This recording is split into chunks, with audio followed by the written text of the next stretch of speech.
Hi everyone and welcome to my kitchen. My name is Rosana and today we're going to be adding to our already awesome list of salsas. We're going to be making salsa macha. It is simple, very delicious, and you have to learn how to make this. Let's get started. I'm going to show you how to make two recipes. The first one is a simpler version. Place a large pan over medium heat and pour in 1 cup of grapeseed oil or any type of neutral oil. Once the oil is hot but not smoking, add in 4 peeled garlic cloves. Stir and fry them until they begin to soften and become a golden brown color. Know that if the oil starts to feel too hot, you can lower the heat. Remove the garlic when ready and add in 1 cup of dry chiles de arbol. Pay close attention to them. Carefully stir and remove as soon as they become fragrant and toasted. If the chilies burn, discard and start over. They will ruin your sauce by making it extremely bitter. These chilies are already cleaned. I rinsed them and let them air dry completely. Remember, water and hot oil do not mix, so please make sure the chilies are completely dry when you add them to the hot oil.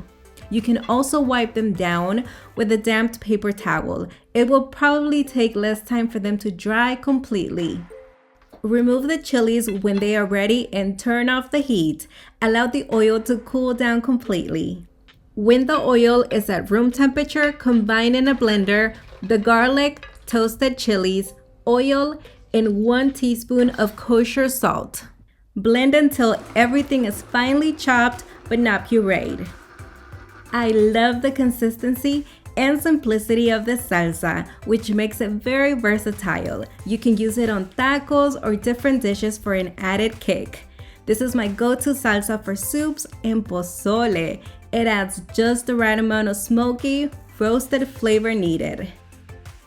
This next salsa is loaded. It's so good, I add it to pretty much anything. Place a large pan over medium heat. Pour in 2 tablespoons of sesame seeds and lightly toast them until golden brown in color. Move them around and stir. This way they change in color evenly. When ready, remove from the pan and pour in 1.5 cups of grapeseed oil, and as mentioned, you can use a different oil as long as it's neutral in flavor. Once the oil is nice and hot, add in 1/4 cup of unsalted peanuts and carefully move them around until they obtain a golden brown color. As they brown, you will be able to enjoy its nutty fragrance. When they look ready, you know what to do. Remove from the oil and look at that stunning color. Now add in 8 garlic cloves, and since we have plenty of space on the side, I will fry 1/4 of a medium white onion, which I went ahead and sliced. Flip the garlic and stir the onion as needed. The garlic needs to turn golden brown and the onions need to become translucent in color as they resemble a softer texture. The next ingredient is 1 corn tortilla. We are frying it until crispy like a tostada. Actually, that's what it is, but we're using it to thicken the salsa. Not only that, the flavor from the corn tortilla is one you will fall in love with. I used this fried tortilla method for the same reasons in my chile rellenos recipe. You have to check it out. Look for the link in the description area.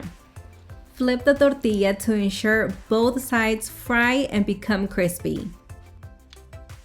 Lastly, fry 1 cup of chiles de arbol until fragrant and toasted. You can't miss the aroma, it's so good. Plus, you will notice the oil itself will turn a light red color. It's astonishing. As soon as the chiles are ready, transfer to a heat-proof dish. If needed, you can remove the pan from the heat to prevent the chiles from burning. Now keep the pan off the heat and allow the oil to cool down to room temperature.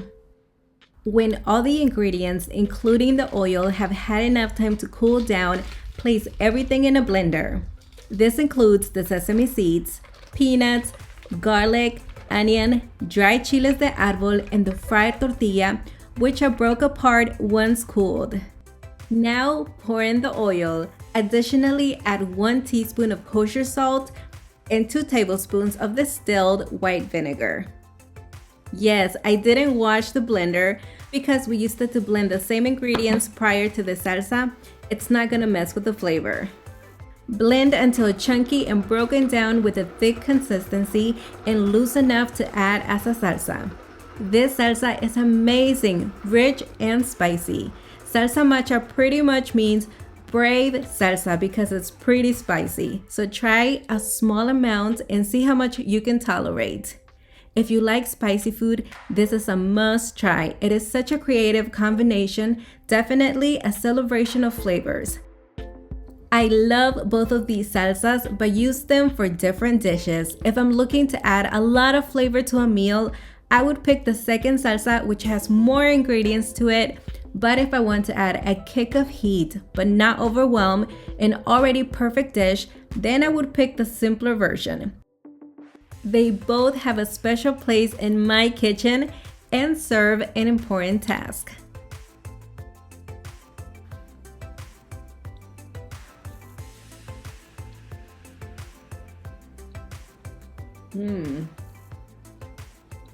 This is incredible.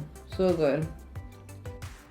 We're gonna finish this. We just have to. It's so good. I can't stop eating it.